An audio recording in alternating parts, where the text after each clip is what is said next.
What is up, YouTube? Just want to show you guys the simplicity in converting an OBD2 distributor to work with an OBD1 style plug in the ECU. They are pretty much identical parts. The main difference here is the OBD2 distributor is not going to have an RPM signal wire coming out of it. It's going to be an 8-wire setup, as opposed to an OBD1, which uses 9 wires. We got 2 pins in that plug, and we got the other 7 in this plug. You can see it doesn't utilize that upper right hand pin. If we look at our OBD2 plug, you can see that we utilize all 8 pins. If we look on the back of the plugs, we see that this 8th pin is the black and yellow wire. If we look back on our OBD1 plug, the black and yellow wire goes to its own 2-prong connector. The extra wire that we're missing for the OBD2 distributor is also on the same 2-prong plug.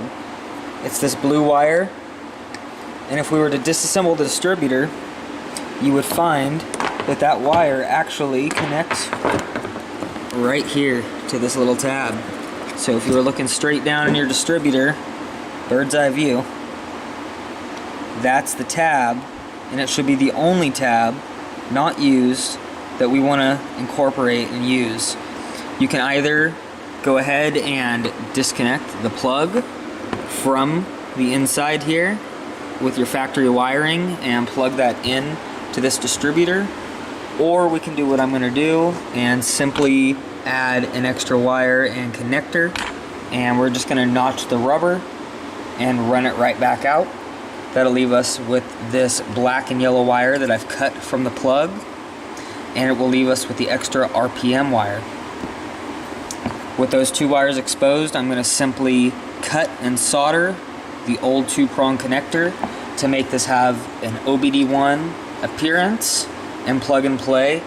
I'm also not going to reuse the wiring like we were discussing, because if you've looked inside any of these Honda wiring harnesses or distributors, you'll find that the wires have typically been exposed to oil due to a bad seal, and the wires are usually very brittle. So you can use this if you want an OEM look, or you can run a new wire and make sure you're not going to have any connection issues. This OBD2 distributor looks to be in much better shape with the wires, no oil leaking. This one's got oil coated all over the unit and was actually causing some spark issues. But just wanted to show you the simplicity here and give you guys a final clip when I got it cut and soldered over. Okay, you guys, as you can see, we have a small spade terminal right here.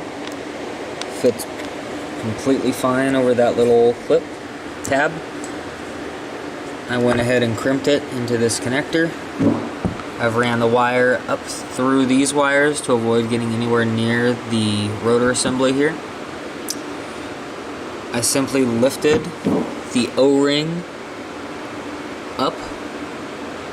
I used a razor blade and simply notched out a small groove pocket here. I simply ran the wire back down, pressed it in the pocket, and pressed the O-ring back down. I have not had any sealing issues due to this. Any problems, I should say. If you're concerned, you can put a small dab of silicone around that, but that's really all there is to it. As you can see, I chose to utilize a blue wire so that this will have a more factory appearance when we are done. But that was the next step, so I'm going to go ahead and get this sleeved up through here, and we'll solder the connector on, and it'll be like a OEM distributor.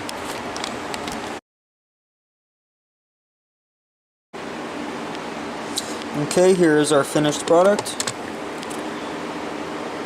Spade connector, make sure it's not grounding out on anything, make sure it's nice and tight. Make sure you did a very good crimp on that wire, don't want it coming loose. run it away from the rotor shaft. We've ran it down underneath the O-ring and cut a small notch in the plastic plug there. Like I said, you could feel free to put some silicone on there if you're concerned about a moisture issue. We went ahead and ran the wire up through the sheathing here. I retained the blue color for an OEM look. And we have two small heat shrinks put on here. Could have went with a blue one on the blue wire to make it look a little bit more factory, but this looked pretty factory to me. This is going to be plug and play. All we had to do was cut one wire off of this plug and add one wire right here, you guys. Very simple stuff. Easy way to use your OBD2, JDM, USDM distributors on an OBD1 setup without having to hack up the original car side harness. For whatever reason, I just like the OBD1 plug, so more than one way to skin a cat, you guys. This is how I've been doing it for years and haven't had any real reliability issues. So there you go, that's my 10 cents.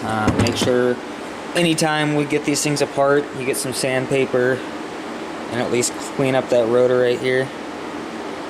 If not, you're going to want to at least throw a brand new rotor in there and a new cap. But I always just kind of clean up the contacts as best as I can and throw these guys back together. Don't forget to put some thread lock on that rotor screw.